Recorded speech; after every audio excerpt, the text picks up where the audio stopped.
So, hello again, everybody, and welcome to today's Business Spotlight. And today's guest is Ciaran Rowsome from Flextime. Ciaran, good afternoon to you. How are you today? Hi, Tom. How are you? And thanks very much for giving me the opportunity to talk to you. Fantastic. Well, it's to me and it's to all our listeners as well. So and, yeah, of course. Yeah. What it is you do. So let's start off. What is it you do, and how long have you been doing it? Well, I'm extremely flexible. That's the first point to make. So the company's called Flextime, and we've been, as I told the police over in England when they stopped me looking for identification, and they asked me what my job was, I said, well, I've been doing time for 35 years. So they looked at me. So that's what I've been doing. I've actually been doing time, and the company specializes in flexible working hours systems. So we came to Ireland in the believe it or not, as far back as the 70s almost, and we became an Irish company in 1983, and our job was to be evangelical about the subject of flexible working, because at the time people didn't know it. It was all about 9 to 5. You fixed hours working and all that kind of.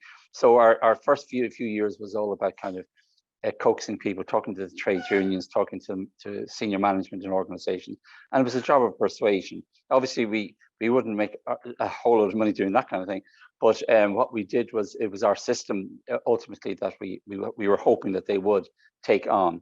So therefore, that was the initial element of it all, Tom. You know. And so obviously then COVID came along. So this sounds to me like this might have been a bit of a boost for you. Absolutely, absolutely, because we were already kind of in this space whereby people we've got a lot of, as you can imagine, nearly 40 years. We've got tons of customers. We've tens of thousands of people using the system in Ireland and now the UK as well. So but nonetheless, these things can become, quiet and ebb and flow, and it's always a challenge when you've been around for a long time, in particular, to keep yourself relevant. And then we didn't have to. COVID came along, and it really turned the whole thing on its head, because suddenly everybody's working from home. Suddenly we didn't have to persuade anybody. We don't have to. Everyone knows what it is now.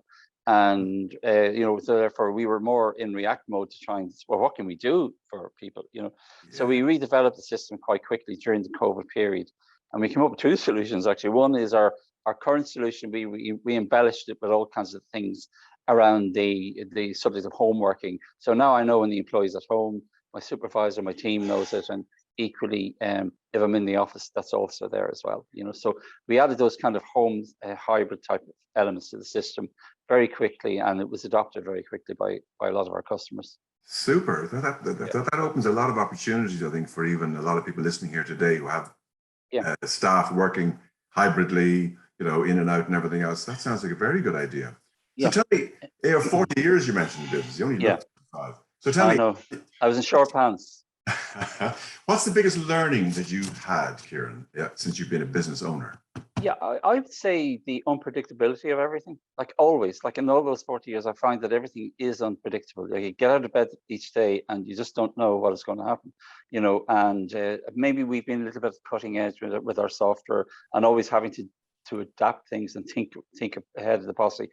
But equally, management has been in a state of flux over those years so much, and COVID just being the culmination of it. But it was always a bit like that in terms of people having to deal with new ideas coming in from Europe and new ideas coming in from their workforce, the trade unions bringing in stuff and all that kind of thing. So it's adaptability, and the need to be adaptable is the thing that I've learned. Okay, and what would you think the biggest issues that you overcame in the last 40 years? Well, I'd say at the beginning it was the lack of understanding what it even was. Therefore, and it seems amazing now, but it is true that at the beginning it was kind of staff were thinking, "Oh, where's the video camera?" And we say, "Well, what video camera?" And because somebody was telling them that they were going to be videoed as they recorded time. No, it wasn't that. And then management would say, "Well, I'm going to lose control if they are all working flexible hours." So it was trying to actually go against that. And to explain to them that it was, so we did a lot of persuasion with staff directly. Sometimes organizations would ask us in directly to talk to their staff. And interestingly, even the trade unions came, they knocked on our door. They said, we've got staff as well. And we said, oh yeah, and they said, yeah, tell me about it. Yeah. It's kind of amusing that they had staff, and they said, listen, we're interested. Because they were involved in some of the conversations early on. They said, we're actually interested in this. Can you talk to us? So we've now got our system in Congress, trade unions, a lot of the trade union headquarters in the INTO and the likes of TUI. So therefore, it just shows you that it kind of permutates across from the left wing of Ireland to the right wing of Ireland. So therefore, it's everything. We're certainly an interesting bunch. There's no doubt about that. Oh, we are. What are the biggest learnings you got from your business and your life?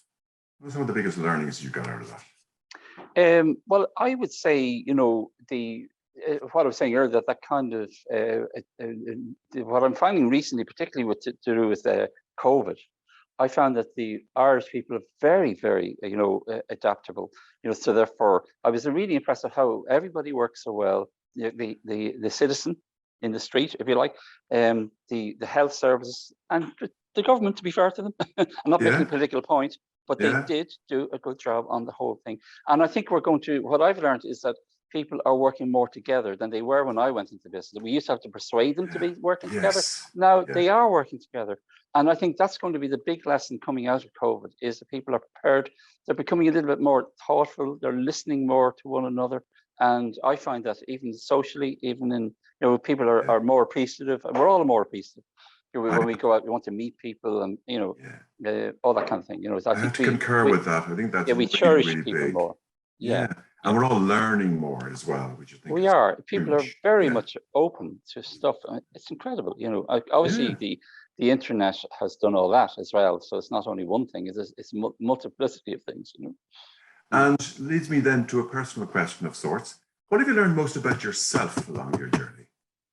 Well, I suppose what I've learned about myself is, having to deal with all these things. Like you go into stuff when you're naive, like I was in my 20s at the time, and I often heard people say this before, that if I knew then what I knew now, I wonder what I've even done it, because so it's kind of the learning to cope with the running a company, keeping staff together, which we've been very successful doing. Many of our staff are with us for 20, 30 years, and some are newer as well. So it's a good mixture of old and young, like the Irish rugby team, and so forth. But so therefore, it's been that kind of in learning about how you handle things has been the biggest thing, I suppose. And I think you mentioned the Irish rugby team. We can't let this moment go by. Ireland beating New Zealand the other day on their home ground. Unreal.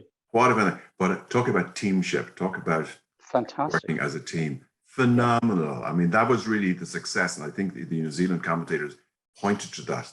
Their teamwork was just amazing. It was superb, absolutely. So we can all learn from that.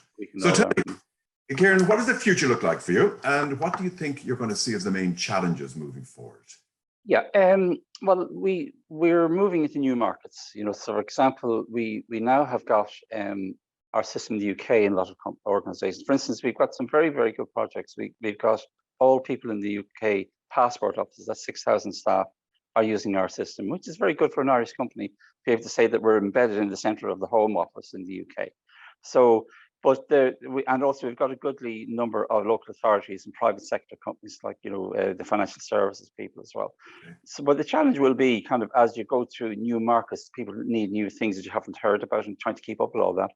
And then if we're also releasing an application purely for hybrid working. It's just to allow the manager and his teams or her teams to stay on top of the planning in the organization. It hasn't really got to do with time and attendance so much, or time, it's got to more with doing the planning and, is Tom in? Will he be there? Will we have a water cooler moment? And if he's not there, I can't have that water cooler. Or I'm on a project, and if Tom isn't there, it's not going to work. And whereas you can do all these things without a planner and without a system, but it's not as efficient. And we're developing that at the moment. We'll be releasing it, and we'll be doing free trials actually from September for people who want to help us with our beta testing. We're more than pleased to get you involved. And it's a very simple thing. It's not like a time and attendance solution. It's much more complicated. It's a much bigger thing. This is just a small application that you can click on, and it helps you to manage your teams and keep interacting with your staff. Very interesting. I think there'll be people, I'll come back in a minute now and we get the log on details of that. And is there a min kind of staffing level that you'd work with, or is it 100 people plus, or what would be the idea, the starting point? Yeah, there's none really. I mean, I remember I had one guy arrive at my stand in the RDS years ago, and I said to him, "Well, how many staff have you got?" He says, "Well, there's just me." And I says, "Just you?" He says, "But you never know what I might get up to." So, but that's probably a slight exaggeration, just one person. But no, we've got as little as 3 and 4 and 5 people on the system, and there's loads of companies with 10 and 20 and 30 staff using the system, you know, and as you well as you have thousands of customers. Wow, and you have thousands of customers. Fantastic. So, just a couple last questions here. What's the best advice you would give to an 18-year-old you? And you know, me, my God, I'd be Can going you think back. Can you think back that far? I know, yeah, we'd be going back a bit there to the Beatles and all that. Because they actually literally mirrored my teens. So it's like they started when I was a teenager and they ended when I finished one. But so I suppose what my advice would be still to go into business and to try it out. You know, if it doesn't work, you know, there's always other avenues for you.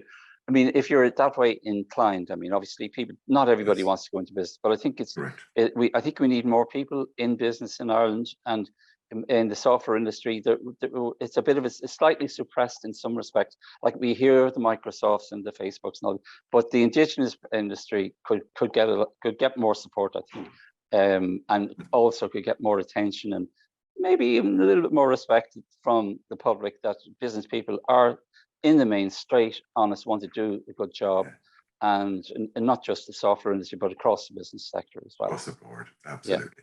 So lastly then, what is the offer? Let's go back to that offer that you'd like to make to all the listeners here amongst the Action Code community. Yeah, it's to do with our new software. It's called WorkStyle, and WorkStyle is all about hybrid working. And it's what we're saying is we're going to give a free trial to anyone who's interested for 3 months. If they want to keep it, brilliant, and then we'll work out something fairly industry standard, you know, 1 or 2 euros per person, whatever it will be. It's not going to be massive, and that will be thereafter. Or you could say, "Oh, this is not for me," and you can stop during the trial at any time.